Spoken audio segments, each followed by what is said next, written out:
It's called, by its first line, "A slumber did my spirit seal. A slumber did my spirit seal. I had it had no human fears. She seemed a thing that could not feel the touch of earthly years.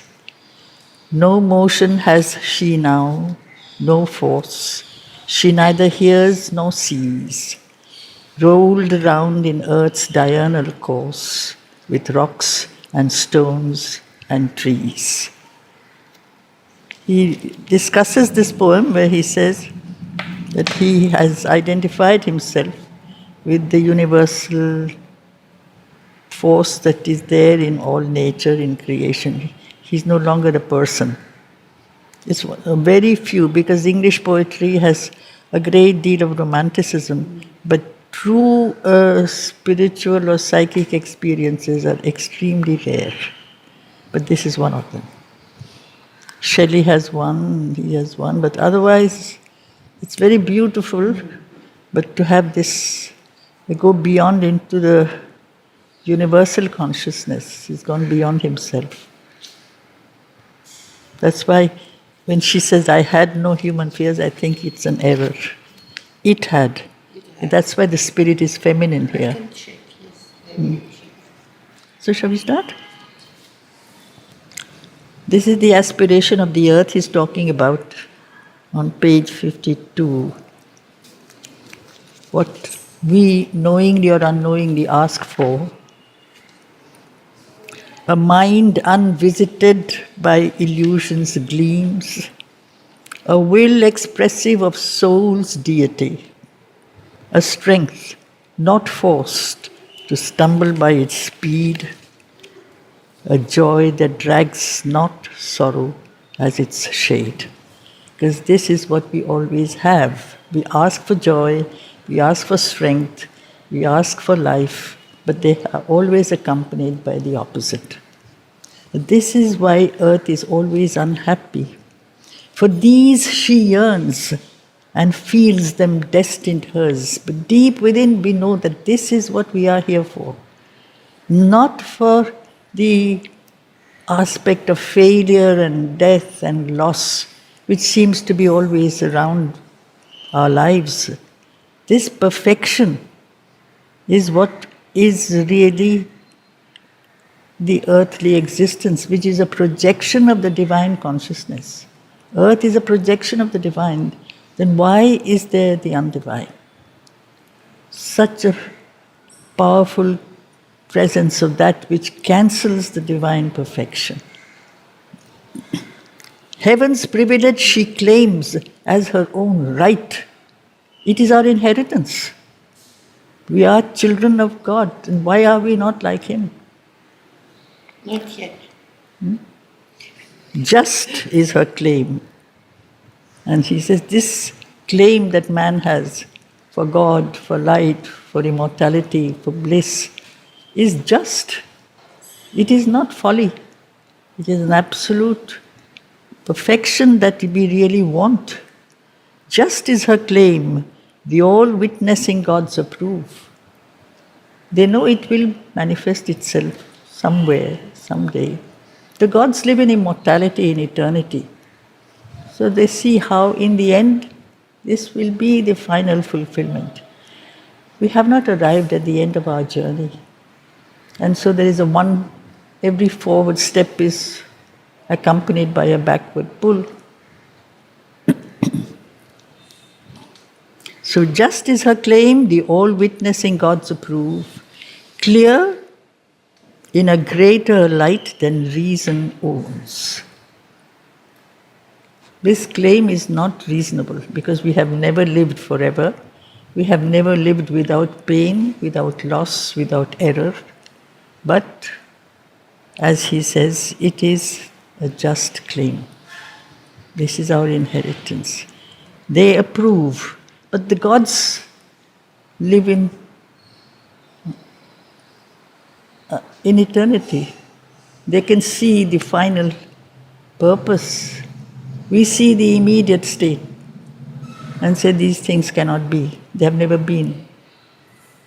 But the notion that this is the purpose of existence. We have to live for this. And that is why, however imperfect we are, we do not like imperfection. We dislike error, we dislike imperfection, though we are none of us perfect. But something in us draws us to that perfection because this is clear in a greater light than reason owns. Also because we are that perfection. We are that, but we are not, as in between that essential self that we are and the outer self that we also are, there is a wall. And that wall is sometimes so thick, we don't know ourselves. Sometimes he refers to it as a memory. We have the memory of It is because that is our real self. Yes. But we are not in touch with that. And that's why we look for That is why. to get that memory. So that's why he says in the next line, our intuitions are its title deeds. Our souls accept what our blind thoughts refuse. He calls it a title deed. We are entitled to that. We are entitled to that divinity, that immortality. Because that is, the divine is our parent. And we should, like children, they inherit their parents' property. We've forgotten that. But somewhere deep within us, we know that that is what we are for. So our intuition is not reason. Intuition is a form of direct knowledge. Goes straight to the source of light. It doesn't stop and argue and try to justify, which is what reason always does. But when reason does that, she not only slows down the journey, she changes sometimes the course of the journey. She forgets. We move in circles. We go back to our starting point. That's why our thought is an instrument of light, but it is sometimes that aspect that divides light from darkness. Mind is an instrument that divides light from darkness. And the problem is sometimes we mistake the darkness to be light. We mistake the error to be the truth. Things are very imperfect. You say, well, that's how it is. And so mankind has the wisest, you can call them the wiser persons in the world, say, leave the world behind. Go somewhere else, to some far off heaven. This earth, you can't. It's really something that is totally undivine. Only your soul is divine, the rest of you is not. Live for your soul, do tapasya, find your divine presence within you, and cut all connection with the outer being. Then why is this outer being made? Who made it? We did not. So if we have to give up our outer existence, our surface, physical, vital, mental existence, then why were we given this? The purpose is not that we give up. We give up the blindness, the impurity, the imperfection. These things we have to give up. It's not giving up the body or the vital or the mind, but the attachment that these have with inertia, with darkness, with confusion, with egoism, these things come in the way. Jhumur, question. Earth goddess here represents the material or the body? Not just material, vital, mental, all our human nature. We are not only bodies, and we think that if you have a very clear mind, sometimes, we say that is part of a very educated person who has developed his mind. Perhaps he has moved far away from the divine. By developing his mind, which is capable of a great deal of argumentation, and if you are very capable of argumentation, you can prove anything. Right can be proved as wrong, and wrong is often proved to be right, and you can go around, debates can go on forever. It doesn't show you the truth. It's a direct connection, an experience, intuition, which the first condition for that is shut down your mind. That's the thing that Sri Aurobindo learned from Lele. Just shut down your mind. Then you become a completely transparent, absolute being. Mind is an instrument that receives light, but it's like water that is so full of, waves and is churning all the time. It doesn't catch a glimpse of the sky above it. That's what happens to us. That is the true meaning of, you might say, meditation.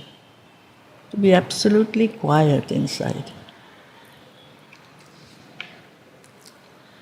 Our souls accept what our blind thoughts refuse.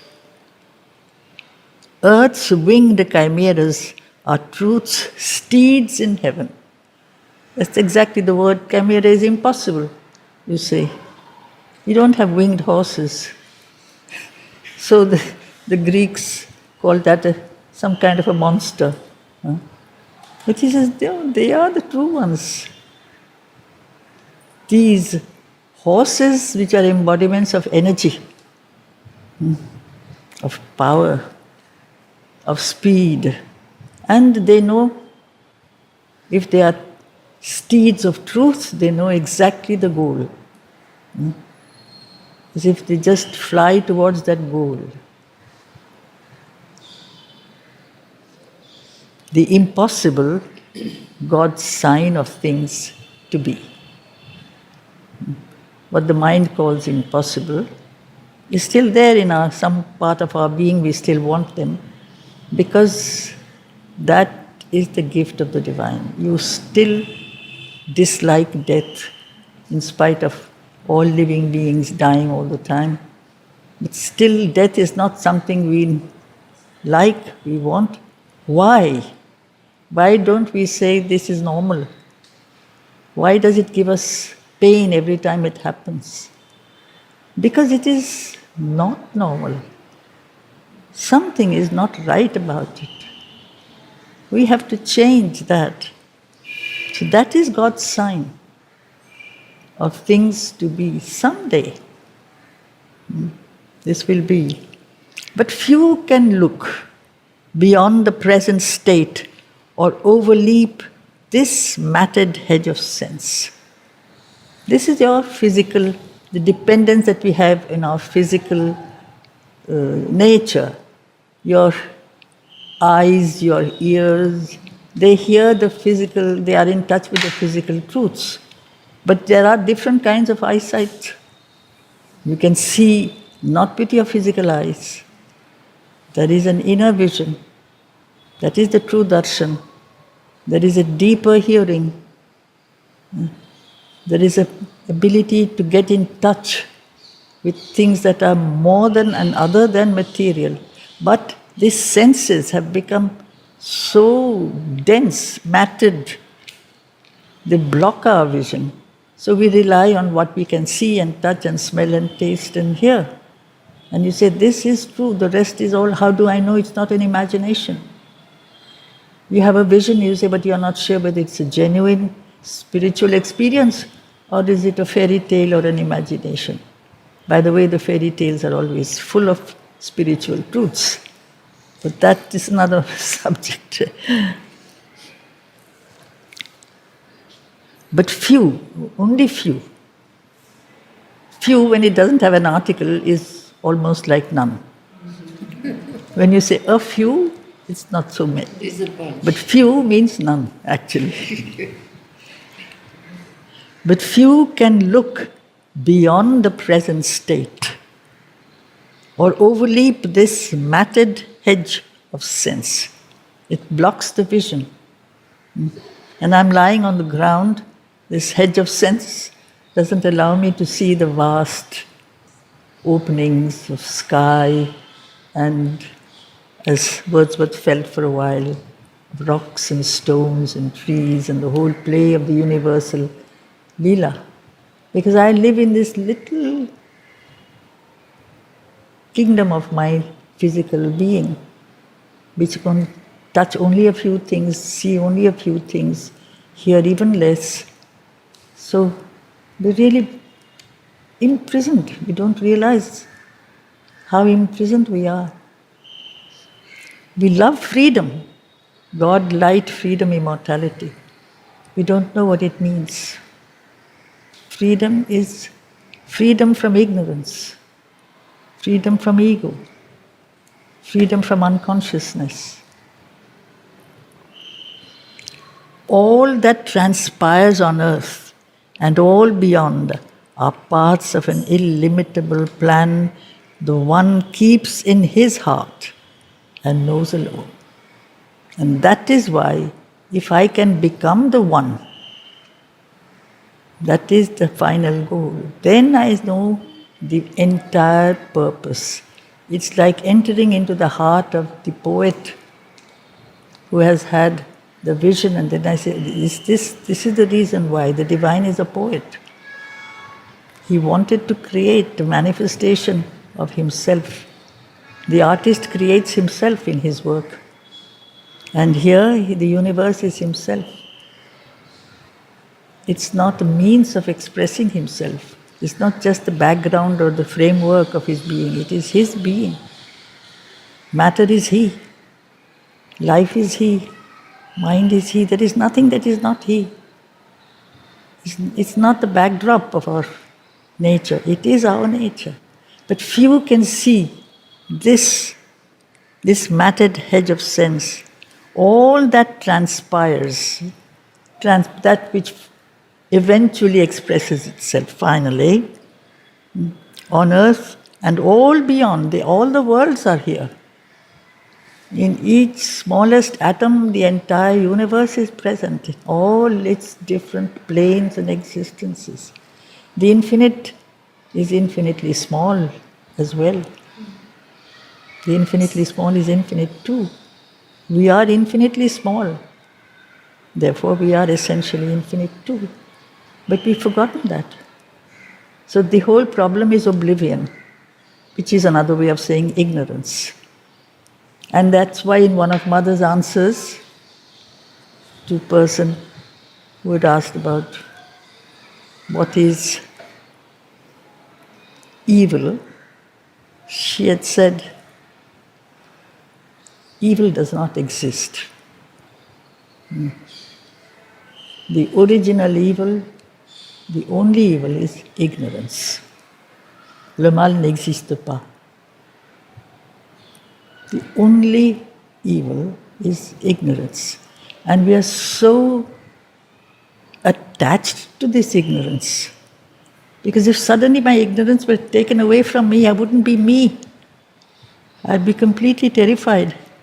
I'd become the whole universe. But I'm so much in love with myself. So that ignorance is ego. The sense of separateness. It is this that is our problem. So, all that transpires on earth and all beyond are parts of an illimitable plan the one keeps in his heart and knows alone. Our outward happenings have their seed within. This is the secret. Our outward happenings have their seed within. This is then, you have to reverse the whole approach to things. We try to understand what is within by taking our stand on what is happening outside. You see phenomena and you say, oh, so this is going to, you say the sky is full of dark clouds, it's going to rain. We see the outside. We don't see what the clouds are and what the rain is and who made it, where the originate things is. We have to see it from the other end, which we are not capable because we don't believe it is possible. Our outward happenings, all the things. If I'm unhappy, I have to understand I'm unhappy because so-and-so has said this or so-and-so has done that or whatever. I don't realize I'm unhappy because I am like that. It's my fault. And even this random fate that imitates chance, this mass of unintelligible results are the dumb graph of truths that work unseen. What we call random fate. We don't realize why things happen to us the way they happen. Chance is a word. I use the word because I don't know the origin of something. So when I don't know the origin, you say it happens by chance because I cannot find the logical connection between what is, what was, and what is. If I don't have that logical connection, I say it happened by chance. For instance, Mahendra Bhai had an accident. Looked like chance. I was destined. I was destined. But thinking of that, must be there was a reason behind it. There's something that was at work behind. So he broke his leg. He said, but I was doing the right thing. I was walking on the side of the road and he got hit. Why did he get hit? It's like mother used to tell me very often because I had a very weak knee while growing up. And I used to dislocate my knee every so often after the group. And when she used to go sit there in front of the map and give us our sweets or our donuts, I had to drag one leg every day. And she says, you hurt yourself again? I said, yes. What were you doing? Long jump, basketball, whatever. What were you thinking of? I was thinking of the game. You were not thinking of me. I said, no, mother, I wasn't thinking of you. Well, that's the reason. It's very difficult when you're 13 years old. But I still remember that.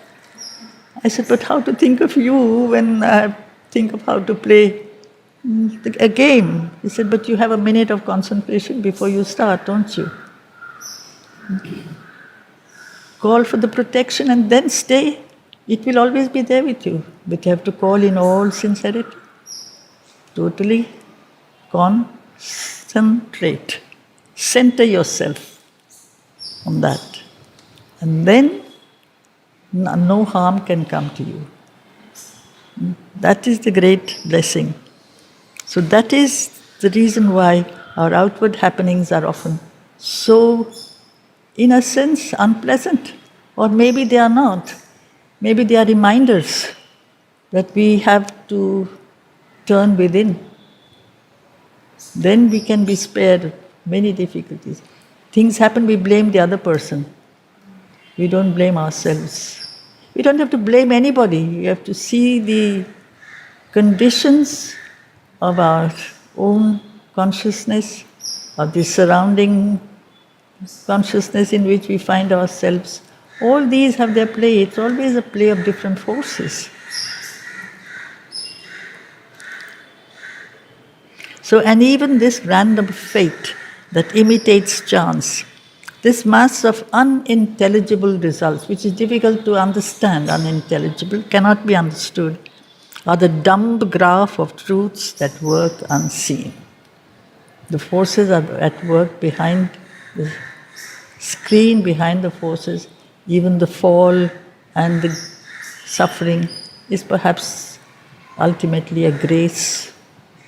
It becomes something that puts you more deeply, gives us a chance to be more deeply connected with the divine when the outer world is all breaking down around. When I'm very, very sick and my health is breaking down, there is no other option. There is only that presence. So it becomes an opportunity to remain in touch as much as possible. But this is the whole thing. This is the truth that works unseen. So I don't say it's a very bad thing that happened. Maybe it was a chance that was given. It's another way of looking at the same thing. It doesn't have to happen. If I can be in touch with the divine without falling sick, it's much better. But since I am not, she gives us this chance. And even this random fate that imitates chance, this mass of unintelligible results are the dumb graph of truths that work unseen. The laws of the unknown create the known. So I have to be in, the divine is the unknown. Unknown by mind, unknown by understanding, unknown by reason, known only by identity. If I can become him, then I know him. Otherwise, I will not. I can't keep my separateness and still say I know him. I really don't know. I have seen Mother so much, so long. I don't know her until if I can say I am her. But I am not. So I have love, devotion, acceptance, all that, but I can't still say I am. It is not possible to stay in our little cocoon and still you say, I know the whole universe. I have to come out of my little self and become that. The laws of the unknown create the known. The events that shape the appearance of our lives, the outer events of your life, she doesn't say it's your life, it's the appearance of your life, are a cipher of subliminal quiverings. Cipher is sign, actually. But it's also sign which is often associated with a zero. So there are quiverings, certain currents that are below the surface. They are moving below the water, below the surface, in other planes of our existence of which we are not aware. Because we are not only this physical, vital, mental person, and a psychic and a soul, we are everything else also. There are worlds and worlds and worlds of which we are also part of. And so these forces that are all around us, and that was what the rishis of the Vedic age did. They often felt the working of these forces. In nature, in the world, in all activities, they did not limit a man's life to his physical existence. Sometimes you have these quiverings appearing on the surface of your life. Just like the waves on the water. The waves on the water are not on the surface. The origin is far below. They appear on the surface, but the origin is far below. That's us. We are not what we think we are, we are not at all what others think we are. That's, first of all, that is immaterial. But we have to really plunge deep, deep, deep inside. That is the real science of psychology, which mental psychology cannot understand. That's why when we were students, we were told, Mother said, the finest book of psychology is the synthesis of yoga.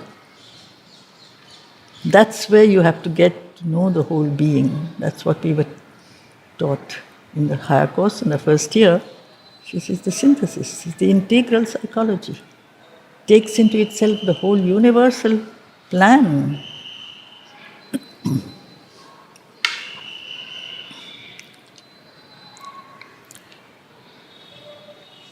These for they are the outcome of suppressed realities that hardly rise into material day. So those realities hardly rise. Sri Aurobindo often uses this word, I think with the dual meaning. They hardly rise, you see very little of them, and with a great deal of difficulty and hardship. So there are all the possibilities within that emerge on the surface because of so much resistance. We have layers of resistance as well. They are born from the spirit's sun of hidden powers. All these events that shape the appearance of our lives are born from the spirit's sun of hidden powers, digging a tunnel through emergency. It's so beautiful, you know. They force their way out because we resist as best as we can. And it's doing it as fast as possible, you know? But who shall pierce into the cryptic gulf and learn what deep necessity of the soul determined casual deed and consequence?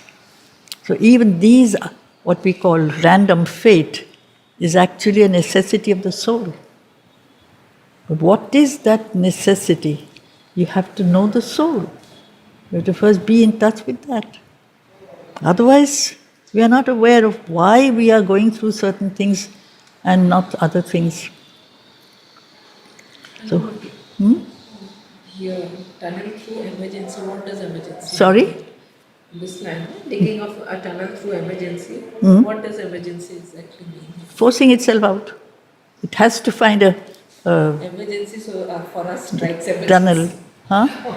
She's a doctor. You make a tunnel, you have to force it, break down resistance. It doesn't come out quietly, it's one step at a time, because at every step some part in our being says, oh, no, not necessary, this is useless, this is not important. Or if I do it, maybe in another life or some other world, when I go to heaven, perhaps I'll do this and that. All sorts of things, but we postpone our final fulfillment, connection to the divine. We postpone it all the time. Sometime later in some other world, not here. So when we keep on doing that, there's a push, breaking down all the resistances. That's what a tunnel is, to help you come out of a prison. You can't, the doors don't open. So you make a tunnel to come out. It's not easy, it's dangerous, it's difficult, but it's the only way.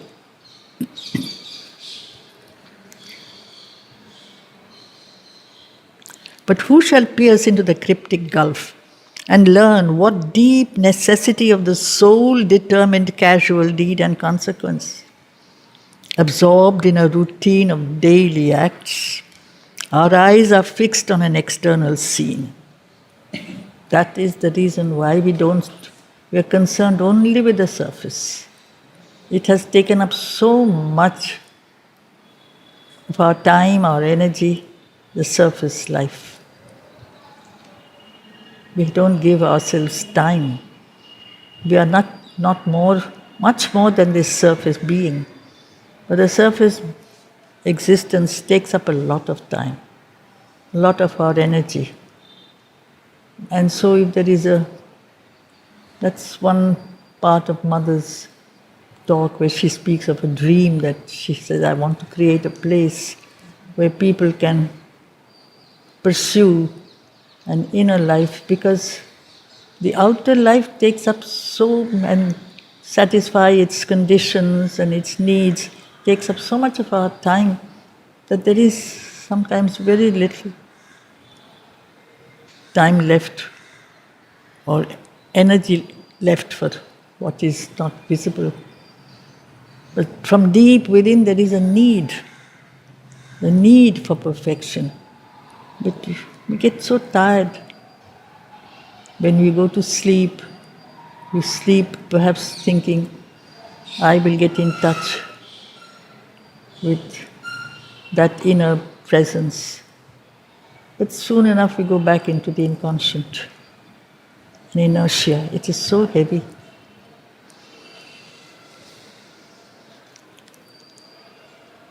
So, absorbed in a routine of daily acts, our eyes are fixed on an external scene. We hear the crash of the wheels of circumstance and wonder at the hidden cause of things.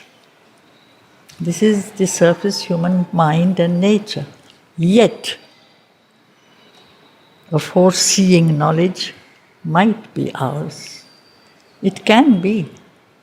We can extend the field of our experience through direct knowledge.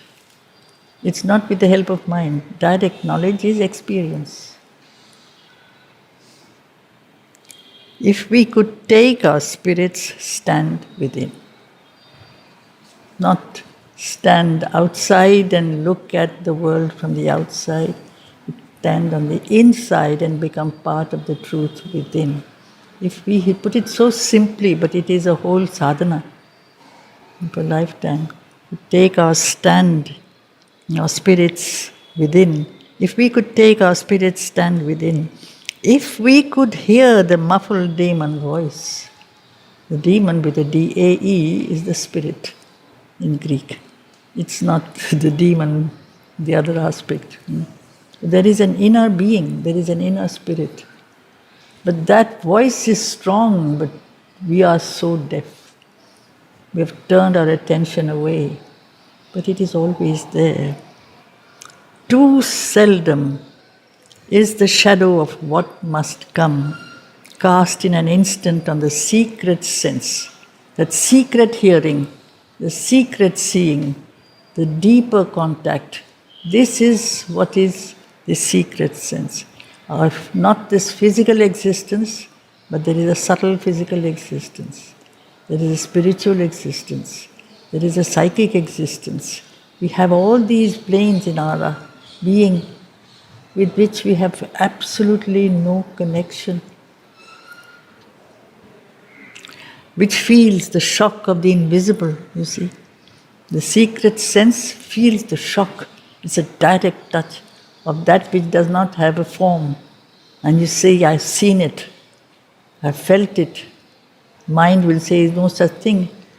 You never saw anything because nothing came. You say, no, it is there, I can feel it. You can see it because you are not using your physical eyes.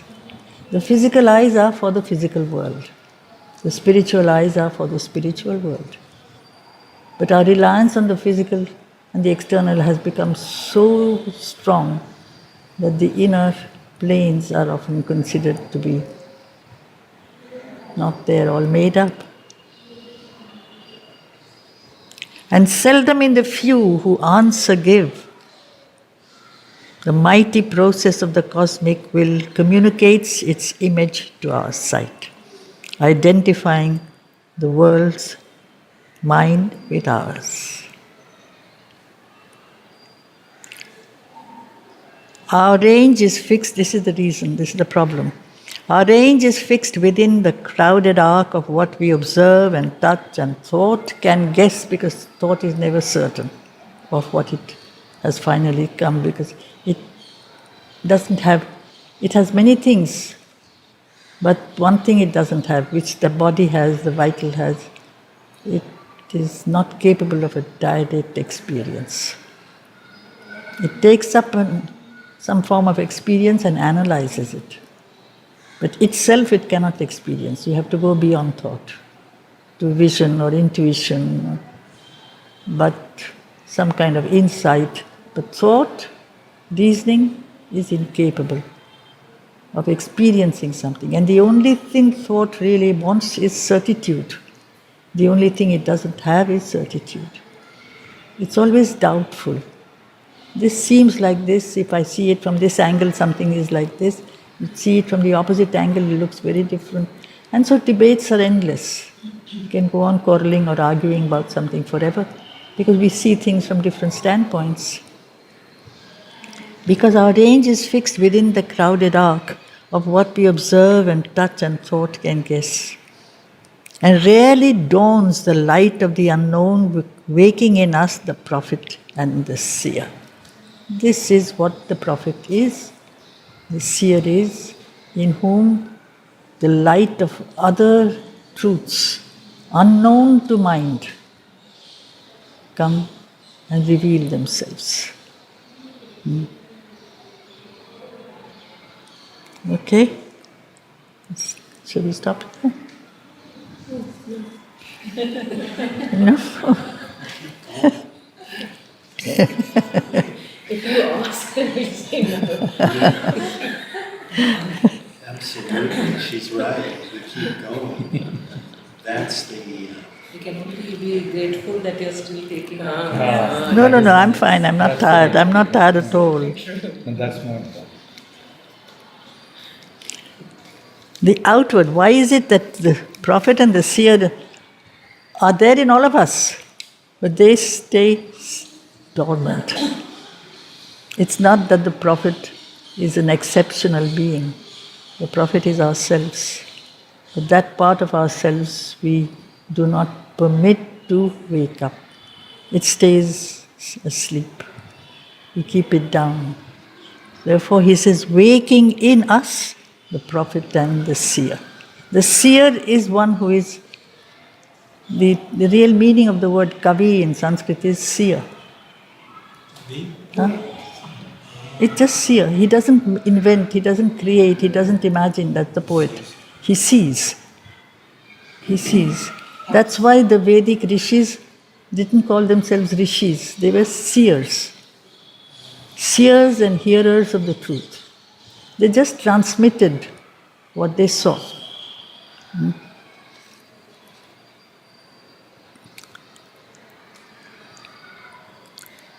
And the outward and the immediate are our field. The dead past is our background and support. We believe in something today because it has happened 100 times or 1,000,000 times before today. Isn't it? locks you in. Huh? That locks you in Yeah, with death. if you like. Background and support. You see, this has happened, so it will happen. This is how things happen. We don't say this has happened long enough, it's time for it to change. Mind keeps the soul prisoner. We are slaves to our acts. We cannot free our gaze to reach wisdom's sun.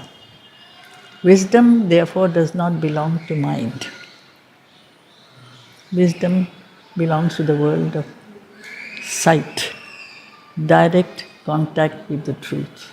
It is not knowledge, it is a state of illumination, of vision, and it is only when the mind is completely silent. Okay.